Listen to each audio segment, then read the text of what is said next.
Cada uno debía pagar la misma cantidad. Ahora debemos continuar para ver por qué tanto los ricos como los pobres debían pagar el medio ciclo. A los ricos no se les exigía más ni a los pobres se les exigía menos.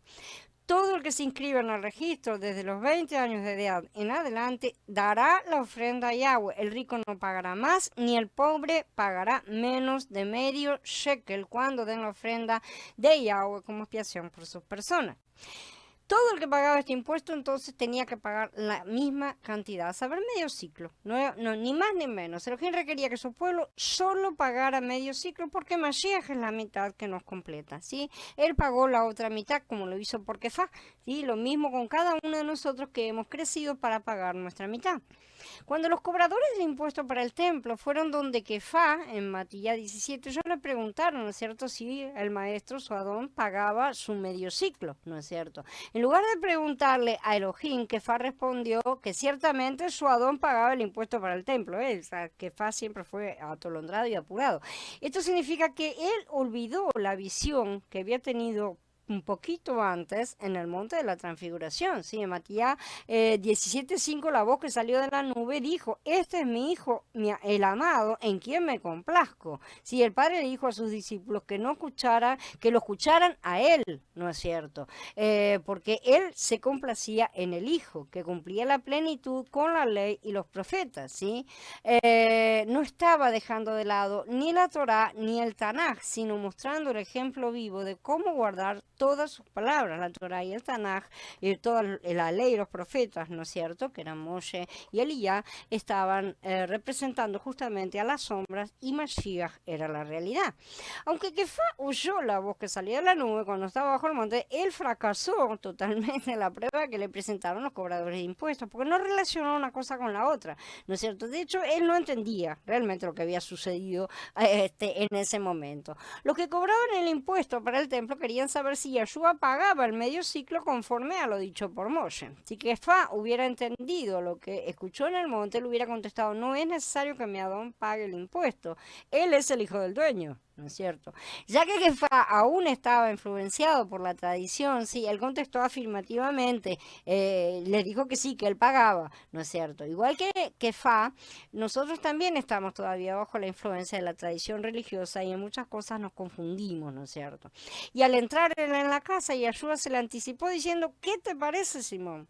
Los reyes de la tierra, ¿de quién cobran los tributos o los impuestos? ¿De sus hijos o de los extraños? Ya sabía todo lo que había pasado, ¿no es cierto? Parecía que él le estaba diciendo que ya te olvidaste lo que escuchaste en el monte. Yo soy el hijo del dueño del templo, ¿no es cierto? Yo soy el hijo del rey, por lo tanto no tengo que pagar ningún impuesto. Es posible que Faz fuera sorprendido, ¿no es cierto? Por la respuesta de Yeshua y se quedara pensando, ¿no es cierto? Ahí, ¿qué hago ahora? Ya le dije a los cobradores que me pagaban, ¿no es cierto? Todavía están ahí afuera esperando que pague. Pero Yeshua ya me dijo que no tiene que pagar el impuesto. ¿Ahora qué hago? ¿Qué les digo? ¿No es cierto?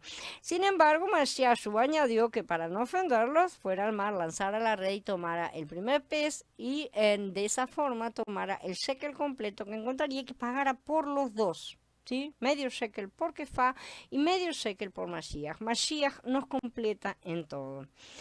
Elohim encomendó que en cuanto a la plata para la propiciación, el rico no tenía que pagar más de medio ciclo, ni el pobre menos, lo cual va en contra de la práctica tradicional de los creyentes, sobre todo los actuales. Y ellos piensan que cuanto más uno aporte, mejor. No es solamente una cuestión de dinero, así de que haya pastores codiciosos, sino que las mismas personas creen que si ellos dan más, qué sé yo, como que están un poco más arriba, ¿no? Los ricos, que también no es una cuestión de riqueza, dinero o en bienes materiales únicamente, sino que también podemos hablar refiriéndonos a los gigantes espirituales, ¿no es cierto? Como son llamados muchos de ellos, pagan más de lo que Elohim requiere, ¿no es cierto? Y los pobres muchas veces no pagan nada. Entonces tenemos una cosa que está completamente desbalanceada. El resultado es que sus servicios religiosos existe un sistema de cleros y laicos, literalmente. A pesar de que no, por supuesto eso lo vemos en el sistema católico, porque es oficial dentro del sistema católico, pero lo vemos también en muchas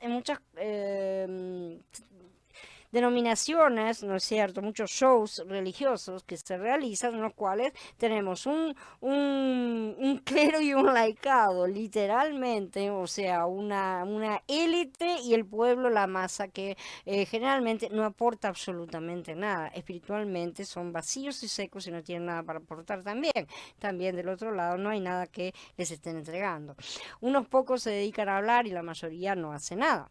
Quisiera hacer una advertencia a todos los ancianos, o sea, los más caminados, ¿no es cierto? Y a aquellos que son buenos oradores o aquellos que tienen facilidad de palabra, inclusive aquellos que son habladores, también cabe, ¿no es cierto? Los que son más extravertidos y que tienen mayor facilidad de comunicación, no piensen que debido a que son ricos, entre comillas, o sea, que tienen facilidad, que tienen ese, lo que sea, si deben pagar más de medio ciclo en las reuniones, ¿sí? Es medio ciclo lo que debe ser pago, incluso si esa riqueza realmente procede del Ruach y no de la carne. No estamos diciendo necesariamente que sea todo malo, es decir, no se trata de dones naturales, sino que realmente se tiene un mayor crecimiento en Mashiach, ni siquiera así deben pagar más que los demás. No debe ser esa la situación. Por supuesto, hablamos de las reuniones y no del trabajo que se realiza en la obra, ¿sí? No confundir el asunto. En las reuniones participa todo el ejército y todas las voces deben elevarse en Ejad. Por eso también quiero decir algo, los que no son tan elocuentes o son tímidos, pero que espiritualmente hablando ya son mayores de 20 años, ustedes no deben pagar menos de medio ciclo. Tampoco eso será aceptado. Elohim odia las obras de los nicolaitas. Él odia que los gigantes tomen la posición del clero y que los demás santos sean el laicado, ¿no es cierto? Pero también aborrece a los borregos que prefieren que otros asuman su tarea, ¿sí? Y que se sientan cómodamente. Él deja que sean devorados. A unos él les dice, mi pueblo se destruye por causa de por falta de conocimiento, perdón, porque rechazaste el conocimiento, yo también te rechazaré como Cohen, como sacerdote para mí, porque olvidaste la Torá de tu Elohim, yo también olvidaré a tus hijos, dice Osea en el capítulo 4. Pero también tiene una palabra grave para los otros. Maldito el que sea negligente en hacer la obra de Yahweh, maldito el que retraiga su espada de la sangre, en Yirmeyá 48. Así que si somos soldados, nuestras espadas deben mancharse espiritualmente, ¿no es cierto?, de la sangre de nuestros enemigos, una metáfora para indicar que debemos luchar eficazmente, hiriendo y no siendo heridos, ¿no es cierto?, también al mismo tiempo. El tipo de la plata para la propiciación que se presenta en Shemot 30 se puede interpretar y aplicar de esta manera, ¿sí? Debido a la existencia del sistema de cleros y laicos entre los creyentes de hoy, y mayormente está muy arraigado en todas partes, no se ha llevado a cabo ni censos reales, ni reclutamientos reales, y el ejército de Yahweh está bastante abandonado. El ejército de Yahweh no se levanta porque el cuerpo no sabe convocarlo, no sabe cómo interceder para que se produzca el mover del Ruach que produce el ejército. Pero esto es algo que vemos que él está moviendo, comenzando a mover, y sin duda alguna lo está haciendo en muchos lugares al mismo tiempo. Los que dicen que no tienen medio ciclo deben ser animados a obtenerlo. Si aún no lo tienen, tienen que esforzarse para obtenerlo. O sea, tienen que crecer, simple y sencillamente. Y no van a poder evitar crecer hasta llegar a la edad que se necesita, ¿sí? Entonces, tienen que obtenerlo, esforzarse. De lo contrario, conforme a las escrituras, serán cortados de la congregación. Literalmente, el que no quiera pagarlo, va a ser cortado. Los que no pagan sus impuestos de rentas pueden ser sentenciados a la cárcel, ¿no es cierto? Del mismo modo, los creyentes que no pagan el medio ciclo serán cortados. En la actualidad, muchos creyentes están en la cárcel espiritual debido a que no han pagado el impuesto. Bueno, ahora habiendo terminado, quedo a disposición de ustedes para preguntas y comentarios.